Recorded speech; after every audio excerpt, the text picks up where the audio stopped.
Salutare tuturor și bun venit pe canalul meu de YouTube.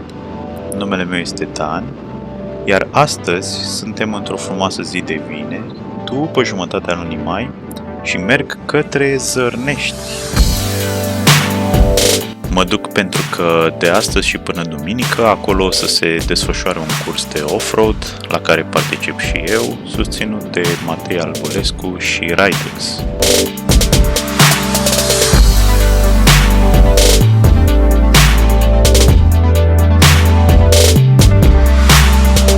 O să vă împărtășesc și vouă din experiențele mele de la curs, dar până acolo vă las cu câteva imagini de pe drum.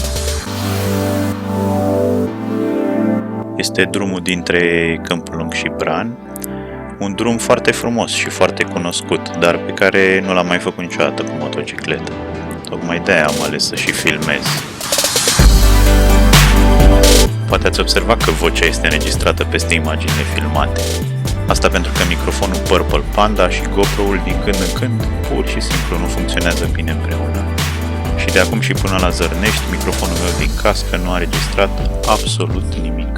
Dar rămâneți pe frecvență pentru că apoi, din momentul în care ajung la poligon, problema se rezolvă.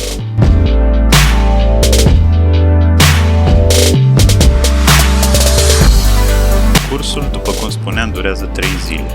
Conține parte de practică în poligon la circuitul de motocross Zărnești și mai multe plimbări în grup, în off-road, pentru a pune în aplicare cunoștințele acumulate.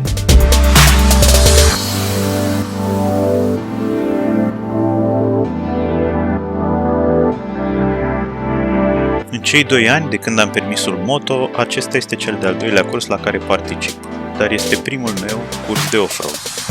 Am mai fost până acum doar la cursul de siguranță și perfecționare cu Răzvan Radu, pe circuitul Academiei Titi Aur.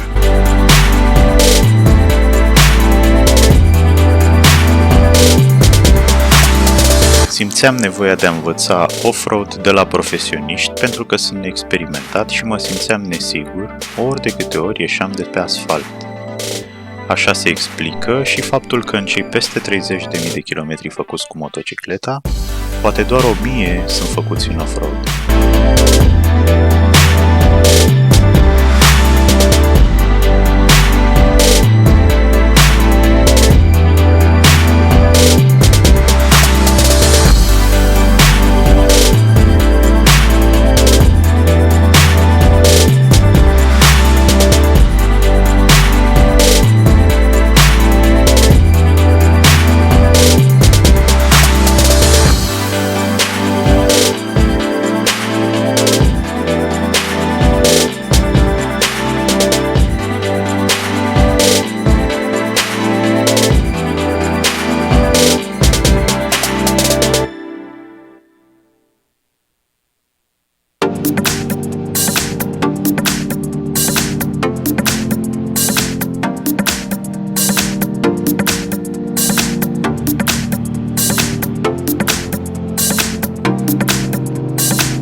Numai BMW-uri.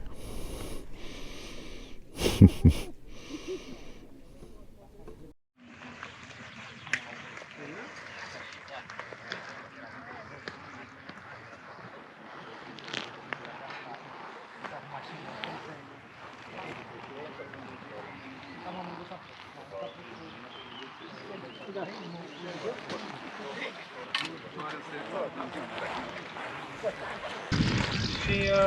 de astăzi până duminică, o să facem împreună acest training. Ajutat de colegii mei, Ovidiu, Toni, Andrei, Flaviu, e confundabilă. Zi așa, zi Tomiță. Pe lângă asta, stând în picioare, evident, vedem mai de sus, putem să scanăm mai bine traseul. Și, în ultimul rând, putem să ne mișcăm pe motocicletă, astfel încât să contrabalansăm eventualele mișcări ale motocicletei. Clipa când stau pe motocicletă, trebuie să învăț cizmele. Dacă sunt așa, și dacă stai așa, nu poți să stai așa o zi întreagă. Decât dacă stai așa, da. Și atunci, picioarele, gamba este verticală, genunchii sunt în contact cu motocicleta.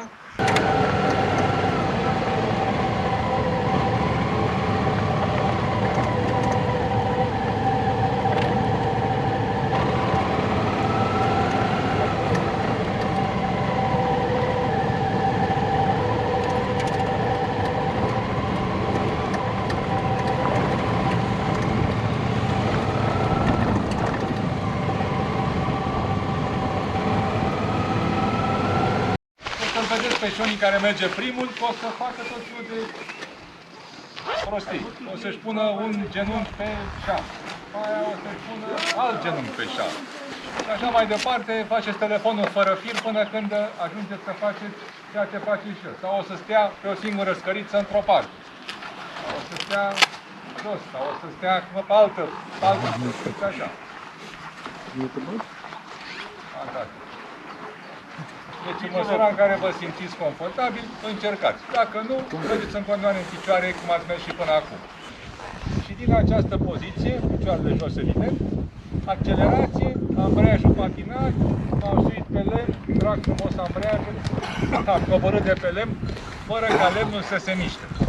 Dacă se mișcă lemnul, înseamnă că am făcut ceva greșit.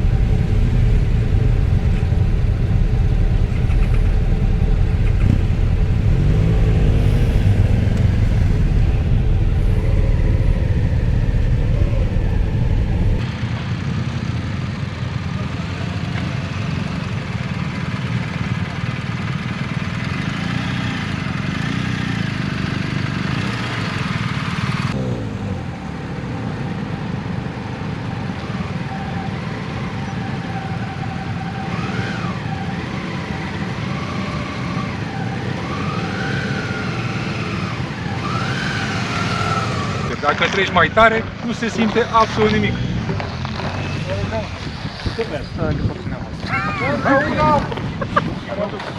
Una tare! Adică cu viteză! Da.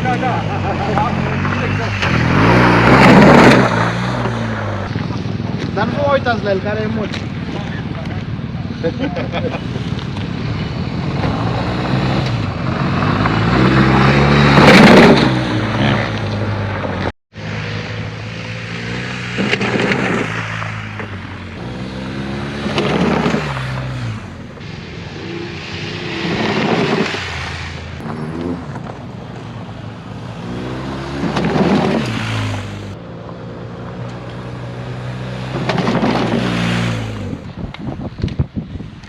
Pe stradă schimbăm direcția prin Contradirect.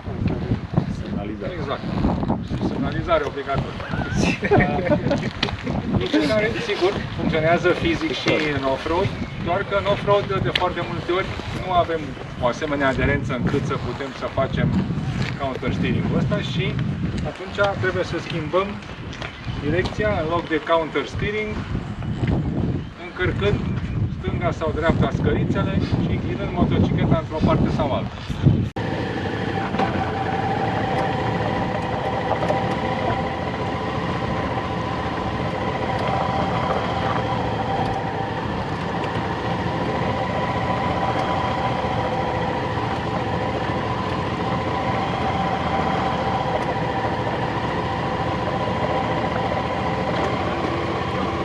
Mi se pare că fac mai mult din ghidon decât... Încarci exterior. După ce ai luat virajul, încarci exterior. Nu rămâi pe interior. Bineînțeles că n-am făcut exact cum a spus el și 2 secunde mai târziu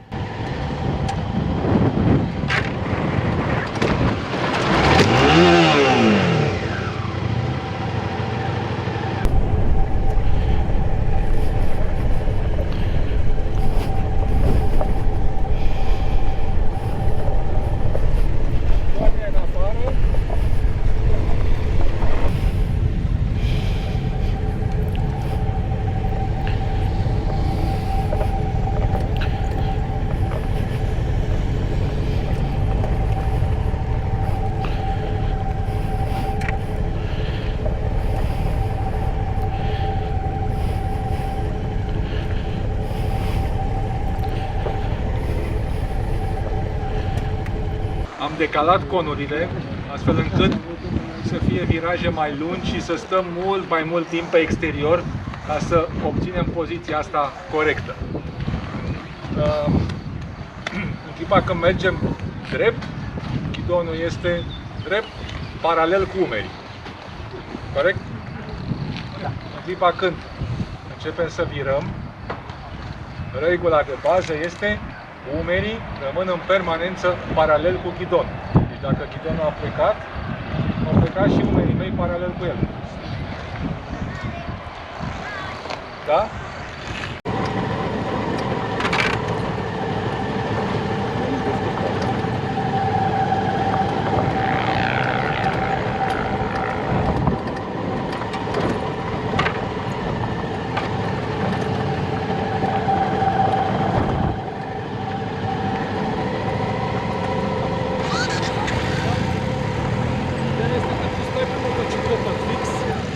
Stai pe motocicletă fix și nu-ți faci mișcarea de translație pe ea, adică nu te duci de pe stânga pe dreapta. Aha.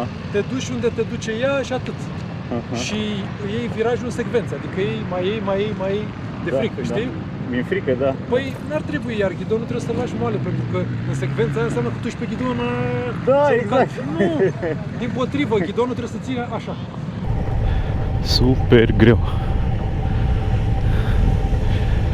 De n-am alnecat de 100.000 de ori. Da, am terminat ziua 1 de training. Vai de mine cât de greu a fost pentru mine. Foai de capul meu. Am ieșit din zona de confort foarte, foarte mult. Eu credeam că contează cât am mers și că știu un pic. Dar după cursul ăsta nu mai am aceeași impresie. Aproape la fiecare chestiune, la fiecare exercițiu, la fiecare punct pe care îl discuta trainerul, aveam lucruri de învățat. Deci de la poziția pe motocicletă până la cum se accelerează, cum se frânează, cum se încarcă scărița din dreapta sau din stânga ca să iei curbe. Deci o mulțime de lucruri și mi s-a părut extraordinar de complex. Sper să mai facem și mâine, să reluăm un pic chestiunile de azi ca să mi se fixeze mai bine, pentru că e foarte mult despre memoria corpului, mi se pare, și e nevoie să exersezi, să se creeze acolo conexiunea neuronală ca să se așeze corpul în poziție atunci când ai nevoie să faci ceva. Am și căzut odată. Cred că am și pe video. A fost funny rău de tot. Și bineînțeles că era să cad de mai multe ori. Însă numai odată am reușit să cad. Odată am oprit motorul. În rest m-am descurcat decent. Mai filmez și mâine și vă mai arăt. Deocamdată acum mergem la hotel. Probabil că o să se mănânce, o să se stea la povești. Abia aștept. Suntem vreo 20 și ceva. Probabil că la hotel vor sta mai puțini. Așa că o să fie fun. De-abia aștept. Deocamdată am luat un traseu care ar trebui să ne și încânte un pic către hotel. Am luat un traseu mai lung ca să ne și bucurăm de priveliști.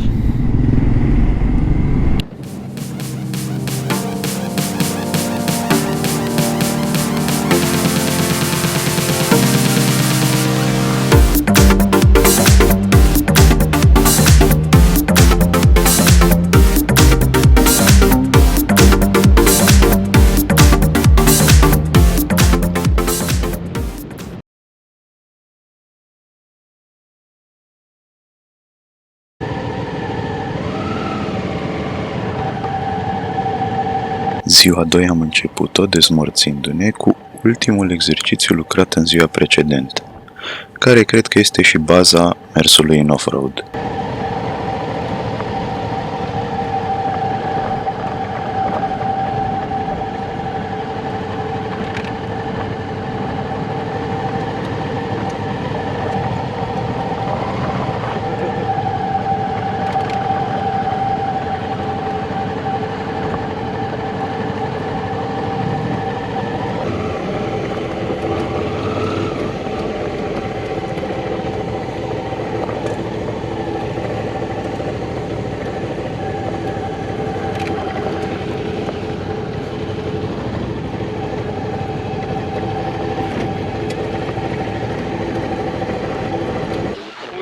Iarăși este important ca privire unde te uiți, acolo te duci, poziție pe exterior, cotul din exterior în afară.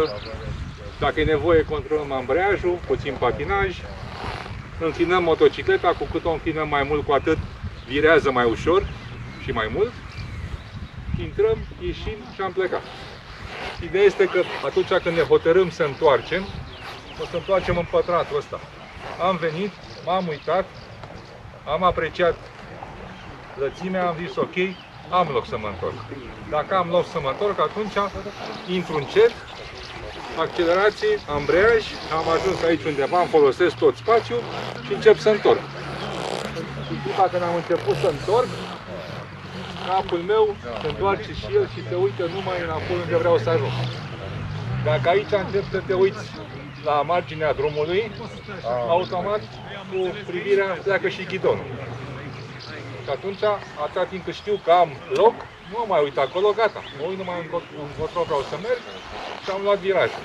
Dar ideea este să intrăm relativ încet, ca să putem după aceea cu accelerație și cu ambreiaj să facem toată manevra. Dacă intrăm în frâne, o să mergem în frână și la un moment dat o să închidem evident și gazul și când o să începem manevra o să punem piciorul jos.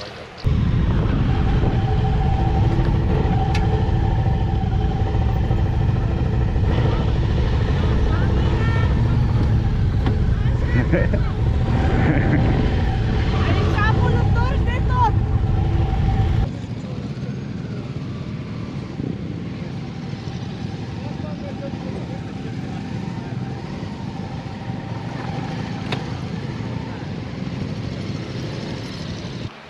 Încercăm să urcăm și nu reușim să urcăm din diferite motive și o să trebuiască să ne întoarcem.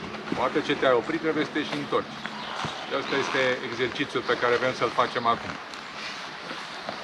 În primul rând, la oprire, în clipa când te oprești pe o pantă de asta, instinctul spune să tragi de ambreiaj ca să nu se oprească motorul, frână față, dar trăgând de ambreiaj, frâna spate nu mai există.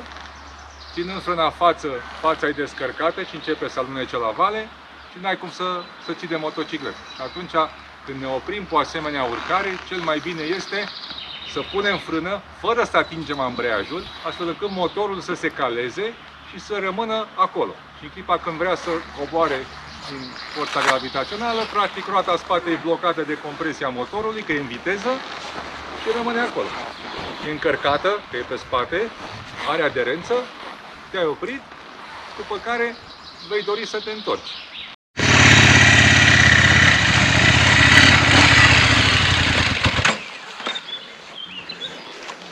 N-am nicio frână, n-am nimica, stau pur și simplu în compresia motocicletei, sunt ok și îmi dau seama că nu mai pot să continui și vreau să mă întorc. Mă uit în spate să văd dacă totul e în regulă, ok, îmi propun să mă întorc. Îmi aleg pe ce parte să mă întorc, în cazul ăsta o să întorc așa, ca să mă duc în partea aia. Dacă am hotărât că mă întorc la stânga, atunci înclin motocicleta pe partea asta, piciorul din exterior rămâne în permanență în scăriță din clipa asta și încep să o întorc. Cum o întorc?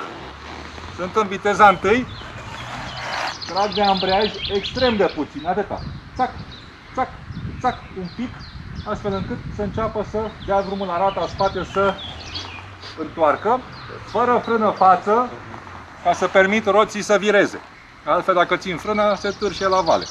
Atunci sunt aici, fără frână, fără nimic, doar atâta. Nu mă grăbesc, pentru că dacă mă grăbesc prin viteză și high side la vale. Încet, încet, nu mă grăbesc, tac, tac, tac.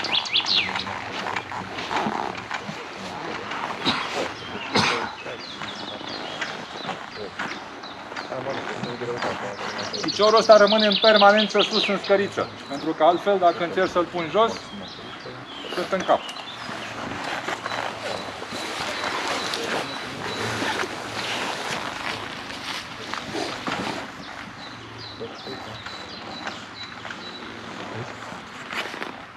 Las greutatea numai pe deal și am ajuns într-o situație în care nu mai coboară. Dacă nu mai coboară acum, o împing și mai mult către deal, frână față, blocată și încep stânga-dreapta să învârt de ghidon. Cu cât o înclin mai mult, cu atât o să alunece mai ușor fața. Merge și cu BMW-urile? Poftim? Merge și cu BMW-urile? Da. Singure. Mașină? Când am ajuns într-o poziție care să-mi convină, piciorul ăsta rămâne în permanență sus. Dacă îl pun jos, e rău. Dacă sunt ok, de aici pornesc motorul și am plecat, hotărât. Da? Pentru că dacă cumva mi se face frică și pun piciorul ăsta jos, mă duc în cap. Trebuie de jos să avem o viteză suficientă care să ne poarte până sus și sus când a trecut fața deja trebuie să tragi de ambreiaj și să te uiți să vezi ce este și în funcție de asta te hotărăști ce ai de făcut. Deci, principalul scop este să nu ne desprindem motocicleta de sol.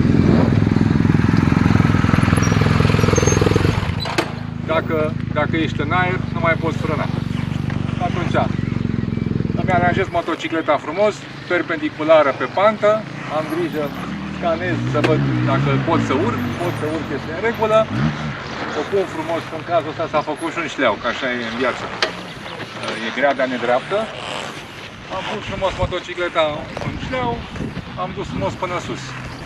Fără viteză excesivă, pentru că altfel sus o să sărim, o să ne desprindem de sol, dar de asemenea o viteză suficientă care să ne ducă până sus. Lăsăm motocicleta să vină un pic spre noi și am urcat.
Ziua 2 s-a încheiat de asemenea cu o plimbare pe drumuri și de asfalt și de pământ, atât pentru a admira peisaje cât și pentru a practica ce am învățat.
pic mai în mijloc.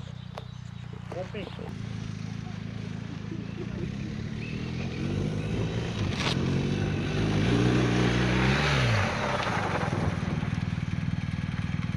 După cum probabil v-ați dat seama, ziua 3 a început cu exersarea frânării de urgență în off-road.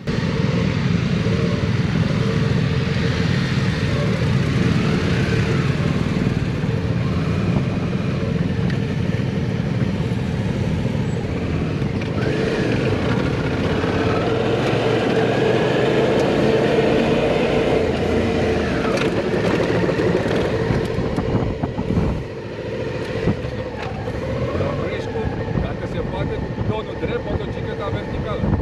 Iar un pic așa, ai văzut. Și s-a mai predat și exersat derapajul controlat în off-road, ceea ce eu n-am putut să exersez pentru că la mine nu se oprește ABS-ul pe roata spate.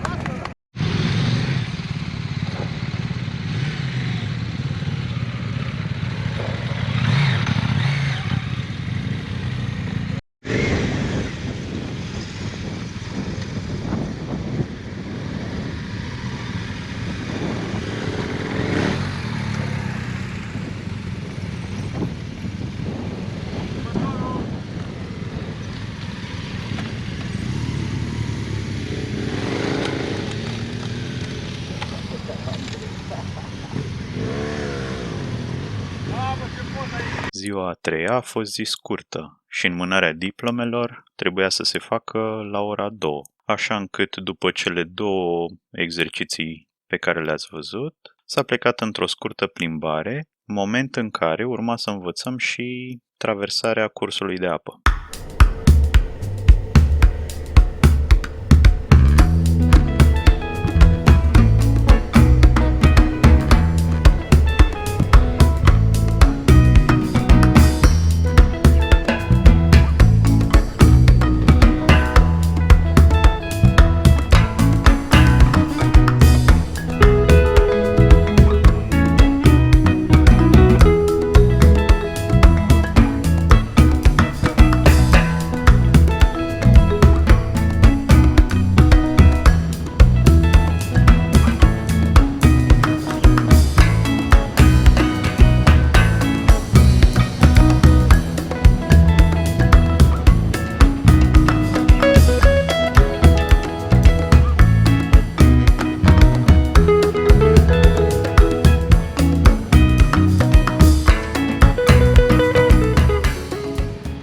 Motoarele?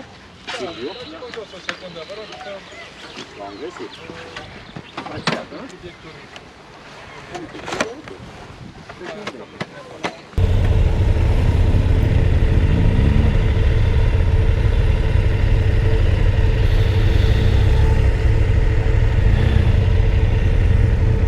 Poți să mergi cu Andrei, dacă nu vrei să treci, mergi cu Andrei, o polița asta și ne vedem mai departe. Nu, vreau să încerc, că dacă nu încerc acum, nu mă, singur nici atât. Deci uite-te vis-a-vis unde vrei să mergi. O să simți că se bălângă în stânga ta, dar relax, calm, te uiți vis-a-vis, ea nu va cădea. Eventual dacă vrei să te arunci tu de frică, de spaimă, dar altfel nu se întâmplă nimic. Traction control off, on? Poți să mergi și cu traction control on, că nu e nimic aici. Așa. Ok, deocamdată e oprit, hai să vedem. Vis-a-vis unde vrei să mergi, aia e.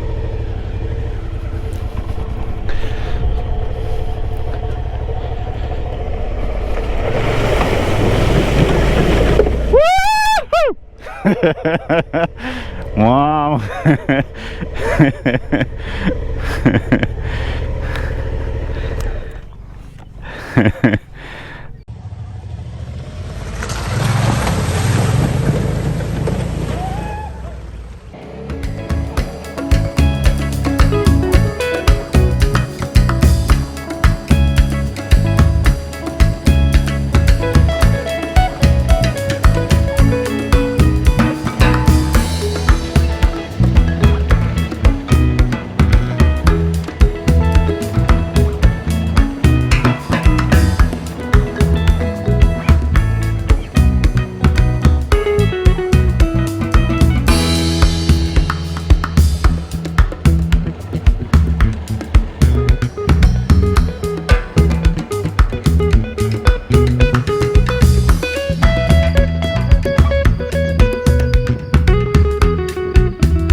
concluzie, cursul mi s-a părut extrem de util și complex. Am simțit că am învățat și că m-am autodepășit și îl recomand cu căldură, iar eu o să repet cu siguranță pentru a-mi fixa și a scuți și mai mult abilitățile de off-road.